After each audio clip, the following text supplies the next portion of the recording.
Like you, Aaron, I'm most interested in Hair Trigger. He, for some reason, couldn't get going early doors in a very fast 1,000-metre race at Kembla. That's produced some decent form already. He comes home for his second start off a relatively short spell, and looks a genuine improver. What else were you interested in? The other two horses I was interested in was Blazing Steel. Loved him out of the trials, found him on the day. Thought he had to overcome adversity to win. He was another one. I think he looks the improving time. And I'm actually quite interested in the first starter at Snowden. I thought she's looked rather impressive in those trials. She got that turn of foot and actually let her run. They let her sprint at the end of the trials, which I like. I thought she was the other one. Have to agree with you there. So I guess we can probably move on, because I'm certainly certainly impressed with those horses you've mentioned.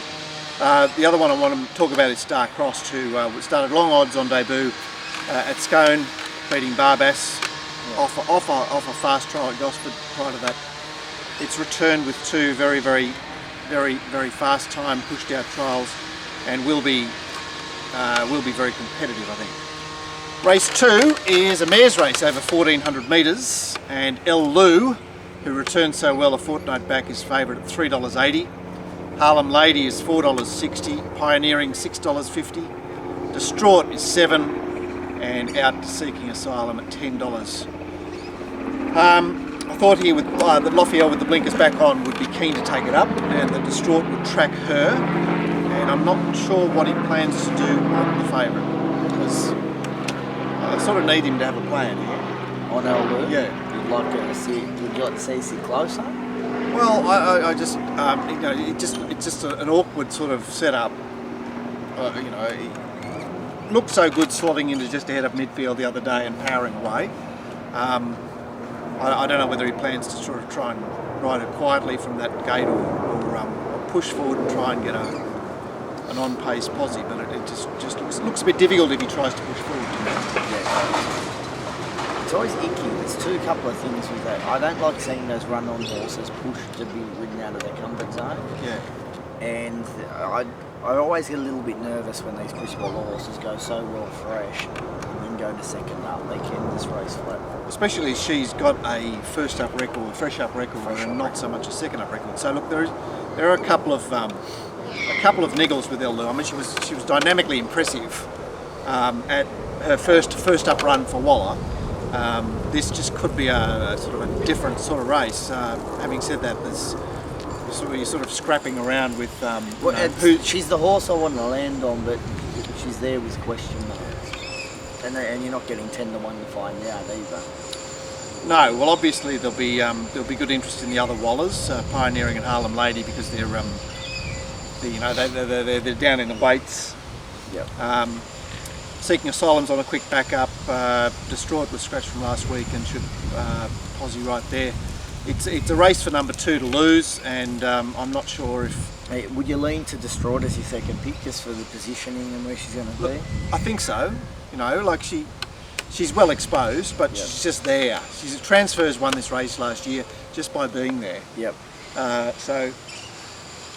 Certainly, she represents that possibility.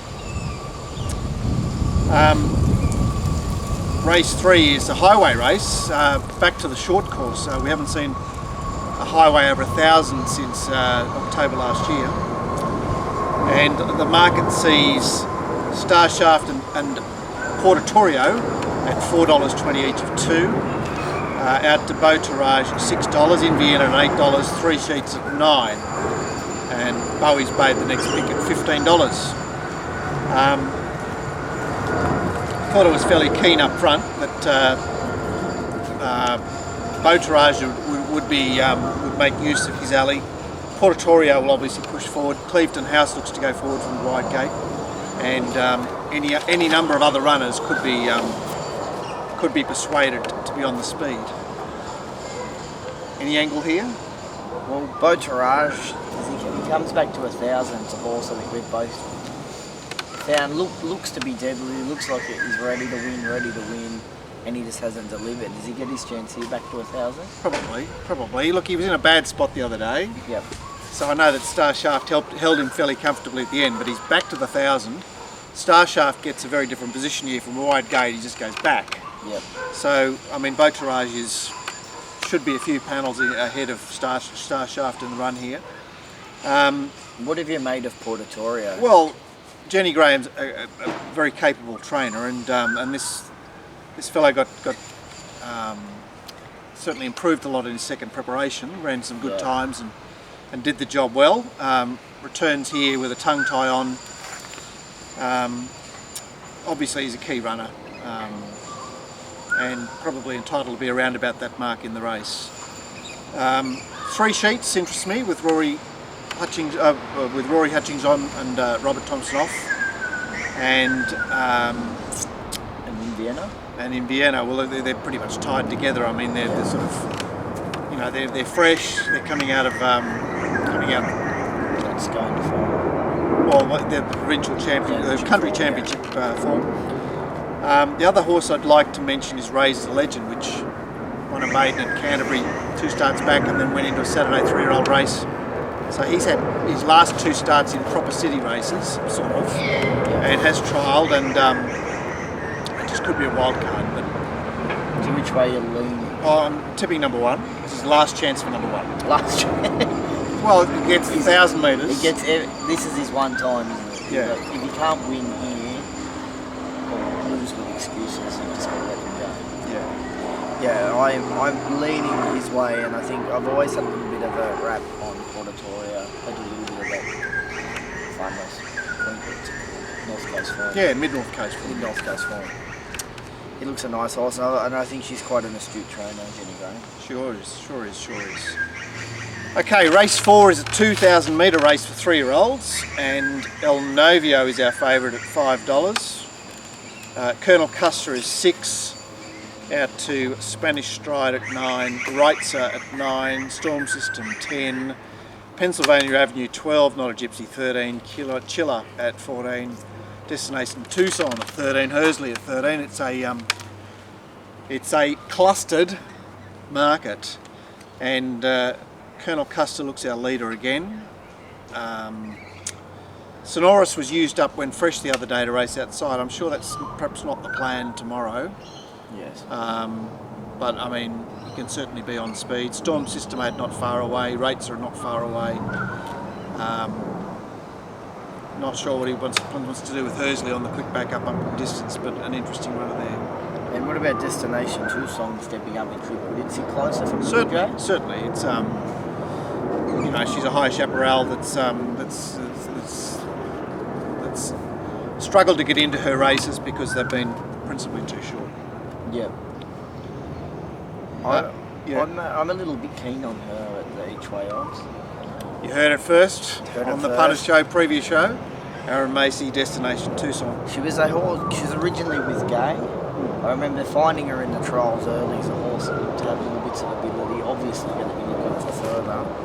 Early run was good, and then she kind of tapered off a little bit. It looked to be a little bit disappointing. I think she's obviously had a setback at some stage, and then gone over to Chris.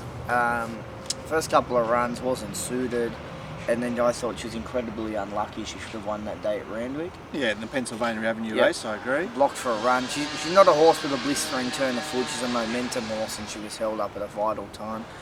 And then she's gone to, was it Wild? Yes, Gosford. No, Gosford. Gosford over the mile, reeled in the leader who had control. And it looked quite the laboured win, but it's kind of her racing pattern. And I think she raced like a horse looking for 2,000. Yeah, that's quite a reasonable assessment there of Destination Tucson, and I'm not going to bag you there. Yeah, I thought, and just from the inside draw, I assumed she could sit a little bit closer and gets the weight relief off some of the other chances. I thought she looked a good chance at good odds. Did you want to pick a horse out of the 2,000 metre race that raced a fortnight back, or did you want to brush the lot? Out of the 2,000 metre race? Yeah. No. But possibly Not a Gypsy. I thought Not a Gypsy is getting close to. Yeah, he sort of had the temerity to try and hit the lead there after sitting wide all the way, and a lot of Gypsy looks, a bit dangerous here. Looks a little bit dangerous for that wide run, and like you said, to be only beaten just under a length and a half, I thought it was quite a good effort. The other horse that I was interested in, especially if the track stays wet, I think is Hersley. I thought his run looked of a run to be on my next start. He just lacked the sprint when it went on, stuck to the inside, he kind of came at it and he wasn't beaten too far. I like Chris's horses, staying horses on the back up. Yeah, well, Hersley's clearly been set up for this race because he got to the sort of 2018, 19, 2,000 metre races of the Rosehill Guineas eventually, and then freshened up and I think gelded back into a 1500, another 1500, 7 days into a 2000. There's a lot of intention there. Yep. They were the two horses that I was looking towards, the two see while in a staying event. Yeah, fair enough. Well, Guy started with Colonel Custer because whilst he was on a 9-day backup last time, he had the blinkers on for the first time and was very brave and looks to get control in the lead here. So he's the place I started at in a race that's clearly very dense. Right, race 5 is, it's a good race either way, depending on where we find Spieth landing in the card, but it's an 1100 metre race for 3-year-olds, and at the moment Spieth is $2.25. We then go to Yuma Desert 7.5, Modus 7.5, and Batty Oz at $8. Obviously this race is vexing because we don't know whether Spieth gets a run in the June Stakes and goes there, or hangs about here. Can you run in both? I had Bitburg leading here, way too good, not far away. Uma Desert on the speed, Untamed Diamond just taking a trail. Copite not far away as well. It's clumpy but slightly above average tempo, I thought. Yeah. So we're going with him in the race, I'm assuming. Well, we have to talk about him in the race because he's in the race. If he stays in the race, he's a horse I want to be on. I think they will bet slightly better than what he is. He's around the 230 mark. Yeah, he's $2.25 at the moment. Yep. So I guess the questions that the main question I suppose you want to ask is he's acting on a different surface tomorrow than he was 3 weeks back. 3 weeks about. Yeah, what do you say about his ability on soft going? Yeah. He had that one run that was on soft. Thorn Parks, they tend to handle it, would you say? Yeah, we don't really want to be guessing at 5 to 4. No, you don't really want to be guessing. Look, I don't think he's an amazing price. The other day I thought he was huge. I thought they would. And you're right. You're spot on. Yeah. So that's a valid comment. And I think tomorrow, I don't know whether you're certainly not getting that. I would not be surprised to see them get out and at least bet 270, 280 with those question marks there. And the fact that the track is to likely play up the inside, which can look to play on pace. Yeah. There are going to be those people that are looking at maps going, oh, he's not going to be in a favourable position. Yeah, because I mean, he certainly did the job very well the other day, but he had a relatively sympathetic setup. Whereas tomorrow, we might get to race 5? Race 5 and go, this track isn't looking particularly favourable. Suitable, yeah. So, I mean, that's if he stays in this race and as I say, depends on what happens in the earlier races. My hope would be that's what happens, that's the setup, and I think he will overcome that and win. I think he's a good horse in the making. Yeah, so he's still doing a lot wrong, he's still very green, you watch his last 2 wins, even when he goes to sprint, you watch him in the straight, he goes for a few strides, and you actually see he actually looks around. He actually throws his head around, he looks, and then he sprints. He's got so much talent, and he's just slowly starting to put it together. You like his dad, is he? What do you think? You think you'd be like his dad? I don't remember his dad. Thorn Park was dazzling. There's every chance that it'll be like that. Let's talk about the other horses, Aaron, because obviously if he goes to the June Stakes, he's not in the race. He's not in the race. Yep.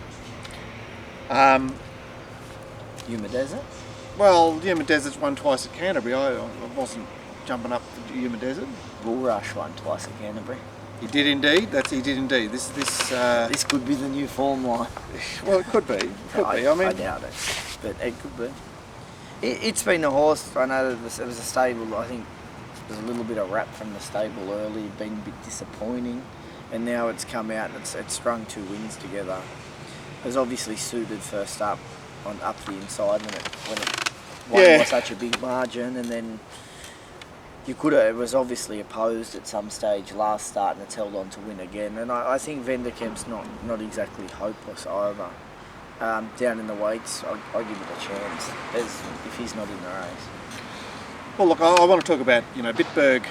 We saw Noble Joey run very well last week, and Bitburg is obviously out of the Spieth race, but contested a very hot pace. Yep. And it backs off a bit tomorrow, so it's to be considered. And a renowned wet tracker.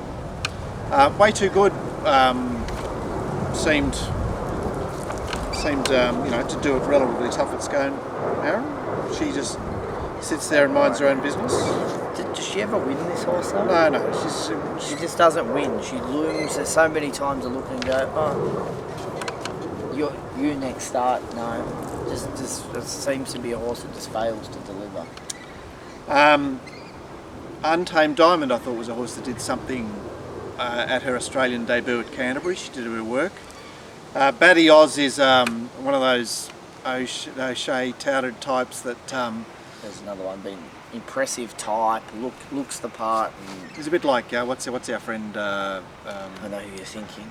The 3-year-old that ran around in Brisbane, ran second. He reminds me of him. Yeah. And what about Moda last start? A little bit unlucky. Yeah, look, that's her style. Like she's going to have to settle off the speed. She's probably just going to go back to last on the inside, and it's very capable of being dangerous late. It's quite an interesting race with the favourite out. Yeah. If the favourite's in, how do you see him? Well, I mean, he looks hard enough to beat. He's going to have to sort of earn it. But he's capable of earning it. He's capable. He looks to have the ability to overcome that. Okay. So we have him on top. That's the 3-year-old race over 1,100 metres. Then we get to the gala. Finally, 3,200 metres, Stayers Cup, the scene of Love the Beaches last year, who got out with a lead of, Or was it 20 lengths or something? And the year before that, remember, was Astro Avalanche, the Kavanagh horse that got reeled in by Destiny's Kiss. Yes. So this race is developing as a Pirate Bird, Scotch and Dry type of race. Although tomorrow there seems to be too many. They could do it. Well, Zatopaz wants to lead. Tradtree wants to lead.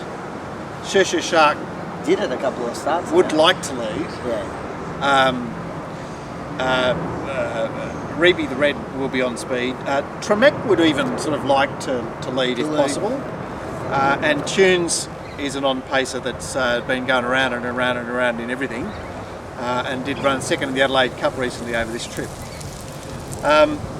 So speed's going to be on. I should mention that the market sees a Topaz favourite at $3.50, Murphy's Delight $3.90. We've got Opinion at $7, Tunes at $8, and out to Reby the Red at $13. He's dreaming 14. Tremec 13. Look, Zatopaz is shaping well, and he's been a very honest and durable horse, provided he doesn't find himself back off the speed. There's been a couple of occasions where he hasn't led, and that's been a bit nasty. It's been to his demise. He's a horse that wants to be on pace. He just needs to keep whacking. He just wants to keep whacking. Whack, whack, whack, whack, whack. Yeah. Yeah. Look, so the race could work quite well for him, provided that I don't see Greg Ryan as being sold along in front. Well, is he desperate enough? Well, I want to go to the top two. On their best form, they eat this race up easily, and they are both renowned wet trackers. Where do you see them? Great chances, both of them. Opinion is, I would have liked to see him have, just another run coming into this 3,200, but he's ready to do something. And Tremec, particularly, is this is This is do or die for Tremec, isn't it? Yes, he's literally. You know, like he came off very similar looking runs to win the Chairman's a couple of seasons back, and a really wet track in the distance is just his 2 big ticks that he needs to show his form. But yeah, he's not the kind of horse you can say go and load up on. Yeah, look, it's a shame that he had to use the kit. There's no claim there, and you know, I would have liked to see a single rider there. But I suppose the riding pool tomorrow is limited, and well, this is a U race. It's certainly not a me race. Who are you leading? Well, look, Murphy's Delight I have on top. Murphy's Delight's got the gun, and it's clearly been set for this race, especially with the acceptance of opinion. With the acceptance of opinion. Yeah, right. So Chris has used the acceptance of opinion to place Murphy's Delight correctly. So Topaz is racing very well, and the top two are the other two chances in the race. Honourable mention only to Refectory, who resumed in the Andrew Ramsden 3 weeks ago at Flemington, and chased the pace first up at 3,200. Wow, so that's something we see every day in Australia. Yeah, so I just want to make an honourable mention of him, but I think that the 1, 2, 4 and 5 are the only seriously live chances in this race. Chances, yeah. That's the Stayers Cup. That's exciting. So I can't wait. You will or you won't be playing this race? I will not be playing this race. Right, and yet another distance affair. So we've got 3,200 metre race, 2 2,000 metre races, no miles, Yes. 2 2,000s and 2 1100s. It's an oddly configured program. So we get to race 7 where we see a 2,000 metre race, and a race that's actually devoid of a leader because Tradtree's elected to go into the Stayers Cup. Yep. So I actually had, I'll mention the market firstly, it's $2.60 Vassal, $4.80 Toucan Chew, out to $10 Ducan, who's first up for a year, $11 Dewar, $13 Dreamfolk, Egyptian Ruler, Anthony's Best. I actually had Egyptian Ruler leading here, Aaron, which I couldn't find the leader. I found it. Could Toucan Chew try and show a little bit of pace? certainly Toucan Chew is an option to lead. An option to lead, yeah. I actually First thought, Bloom's an option to lead. and Vassal from the positive draw. Sit forward, sit fourth. Well, I don't know. He's just said race midfield every 2,000 metre race. He's had a lot of runs now at 2,000 metres. He's been kept fresh and trialled since.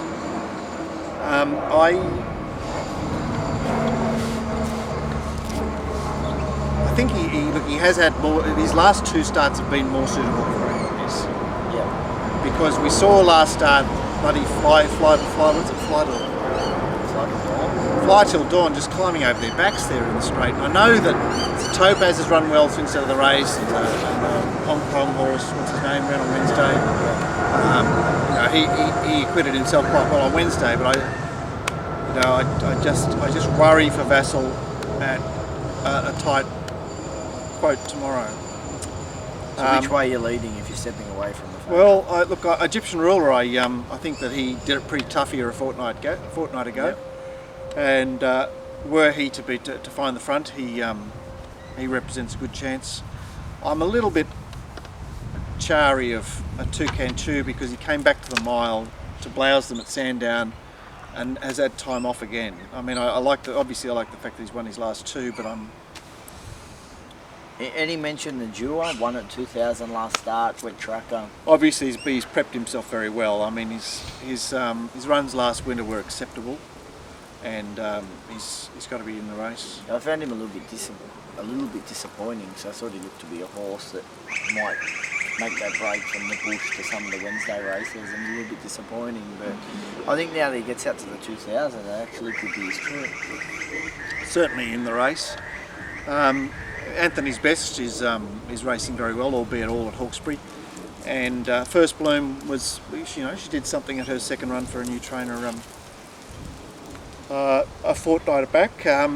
the horse that scares me is Defrost My Heart with the sting out of the ground. She's been doing nothing, but she is actually a wet tracker. well, she's also a horse of this level. You've got to remember that Toucan Chew and Defrost My Heart went around in a 1.5 mile race here, and Defrost My Heart had a panel on Toucan Chew, so she was a horse that I was just wary of. But you're at this point betting around the favourite of its current class. Well, I marked the favourite 9-4. I'm happy with that. It's just a bit of a dangerous race for the favourite, I think. That's what I want to say about the race. It's another no play race, and staying event's not my go. Right, now so we come to the second feature on the card, which is the June Stakes. Obviously, well, not obviously. Perhaps it's always been run over 1100. I seem to remember a 1200 metre June Stakes when She's Clean won it. But certainly 1100 last year for Wouldn't It Be Nice, who is Johnny on the spot again. It's not a breakneck pace June Stakes, no, despite the size of the field. I've got Herrera to push forward, Oxford Poet to certainly try and lead, Fine Mist to posse up, Mount Nebo to posse up. Jungle Edge is a short courser that used to be trained on New South Wales South Coast, now trained at Cranbourne, is as a non-pacer. And Miss Tenpins, if she elects to run in this race, can be on speed as well. And it's the second Spieth race of the day, where he's been marked 6-4, $2.50. Next pick is number 3 Brook Road at $5.50. We've got Curo at $7, Oxford Poet $7, the Cordon Bleu, who's also an acceptor for Eagle Farm, at $8.50, and Danish Twist, scratch from Eagle Farm to run here at $8. Wow, it's a bit of a race, isn't it? It's a bit of a race, and the fact that how is he 6-4 in this race if he's 225 in the other? Yeah, it seems a bit cramped here. No, I'm not taking a knock to him at all, but price-wise, when you look, if you can get 6-4 here, either the 225 in the other race is very good odds, or he's very short in this race. Well, what about this possibility that the bookies aren't actually trying at this point, because they have to put up percentage that where if the emergencies come out, they don't change the market. Yeah. And so they have to put a market up with him out. Yep. And they have to put a market up With him in. with him in, but I'd say nobody makes a decision as to whether to back him or not until tomorrow. Yeah. They go, right, here's the configuration of the field. Let's seriously price him now. Yeah. Let's stop pretending now. So that's a comment that I'd make about the $2.50 at the moment. It's just a pretend price. It's a pretend price. Sure, I'm expecting him to be at least $4 in this race. Yeah. At least. Fair enough. So you've spoken at length about Spieth, and look, this is a good test for him tomorrow. Yep. He's obviously got a great chance. Should we get the last year's winner? Wouldn't it be nice? Well, hasn't he just bloody lucked in here, third up, similar conditions. So he's certainly got an outside chance. He's just starting to do his best work late, I thought, last start as well. Well, let's talk about that lead-up race where That's a Good Idea beat Oxford Poet, and I've never really thought about how honest this freaking Oxford Poet is. I've never actually thought of it as a horse. But have a look at his record. He's just like he's there, and he's boxing on every time. He doesn't run a bad race. Chips away. So he's clearly going to run well again. I know he's second up off he's run second at the spell. Yeah, that's unbelievable. Like he did draw his resuming run 2 starts back behind Casiano Lad. He drew 1 on a wide day. Yeah. It was a disastrous draw on that occasion and ran out of his skin. So I certainly think he's got a great chance. A Danish Twist has put a picket fence together. Interestingly, she's coming back to 1100, and I'm surprised that he's found Kobe to ride. Kobe's riding well, but it was. I saw the rider and thought, she's obviously going to Brisbane. Yeah, but she's not. She's not. So. What about Palazzo Publico? Well, it's racing well, but I think it's just hasn't it been Johnny on the spot? It has a little bit. It just seems to just keep finding that half a length though. 1100 metres is her go. That's been confirmed for all time. gun, Brook Road? Well, I don't know about Brook Road. I'm seeing her as as just sort of marking time a bit. Yeah. I think the Obviously, soft track is her go. yeah, obviously we look back at last winter and see her running very well, acting very well on these types of tracks. Curo's been back to the trials since Scone. I could certainly entertain him. Yep. There is a couple of schools of thought of him about him on ground, but I expect him to run well tomorrow. Fine Mist, very disappointing in Queensland, second up over 1200, 1100. She just doesn't look. I'm starting to worry a little bit seeing some of these horses now under Paul Murray. Sure and Fast hasn't come back and shown his best at all. He was meant to be coming back on a spread break preparation and just hasn't delivered. I don't know what's going on there yet. The Bean Murray stable is a stable I did like to find, and I did like Fine Mist and Sure and Fast in the past, but I've been a little bit disappointed with the way they've gone. I don't know if something's going on or something's changed. She's just nowhere near the horse she used to be. I'd need to see a big turnaround to be honest. Okay. Well, look, basically I'm saying that the favourite is very dangerous. Should he start, and if he doesn't start, I'm looking at Oxford Poet. Your rep, Aaron? I'd be. Just depends what price he is, but I think yes. I think he's very dangerous if he's in the race. And I'm actually looking at Brook Road, getting back to a wet track when. There you have it. That's the June Stakes. So we come to the nightcap, which is a benchmark 78 over 1200 metres, and we've got Miss 10 Pins as a dual acceptor there. Not sure whether she wants to run in the June Stakes instead. We'll see. The market sees a fairly wide race. What have we got? $7 Grunderzeit, $8.50 all summer long, $9 Cosmopole, $10 Avanarco, $11 Wine Tails, $13 Miss 10 Pins, $14 Invitations, $16 Shadow Lord. It's Icky race. It sure is. And as far as the leader is concerned, I have Sweet Kiss going forward. Miss 10 Pins, part of the van. Super Tycoon certainly pressing on. No sort of obvious like this horse will lead. No. I think this is a suitable enough race for Miss 10 Pins if she's in it.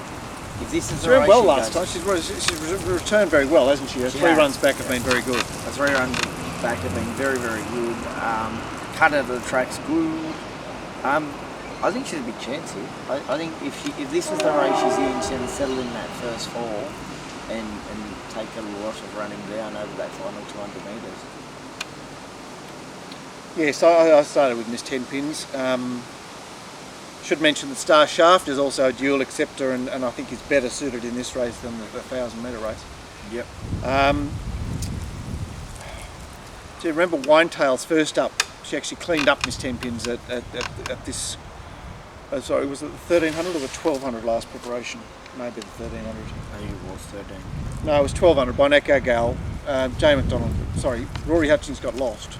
Oh, that's right. Yeah, and I perhaps fresh his breast for Winetails. And she's had the tie back as well. You heard it first here. Grunderzeit, everyone's had enough of it. Final decision I thought could improve. Shadow Lord, I like what it's done. It didn't have much hope first up and ran very well, and then it's been back to the trials. It's got its blinkers back on. He's a bit of a sort of a midweek horse that needs things to go his way. So he does love the wet tracks as well. Certainly all summer long. He's a funny horse. He seems to trial well, and then he kind of runs okay first up, and then he gets ready second, third up. I find. I don't know if he just needs the run, but yeah, he's definitely a dangerous horse. All summer long. Any comment here? Of course, one on the Scone program over 1,100. Has a clearly innocent form. Lord Van Costa. Yeah. It's there. I got that. Yeah, it's there. A lot of that country championship form is held up in these lower grade races. Not too bad. it has worked out all right. Avanaco, I thought went well first up, but seems tight enough price here. Cosmopol, I thought found the right lane first up, and just had some average Canterbury runs prior to that. So I'm looking at 4, 5, and 6. Well done, Aaron. Jeez, you are a clued in man. So that's 4, the 5, same? and 6. Stick with Aaron there. That's the preview for Which way are you leading in the last? I tipped number 4. I went 4, 19, 5. Okay. For what it's worth. That's the preview show for Randwick. Now don't forget, we've got the big tournament, the culmination tomorrow, where if nothing, just to watch what goes on would be interesting in itself, wouldn't it? I mean, you know, if you've not been part of the tournament to this point, just get in there and have a look and see what goes on with a view to competing in a future tournament, because this has been a bloody roller coaster, hasn't it? Dallas will be back on track, I think, filming with Glenn, streaming on Facebook. Right, for tomorrow. For tomorrow.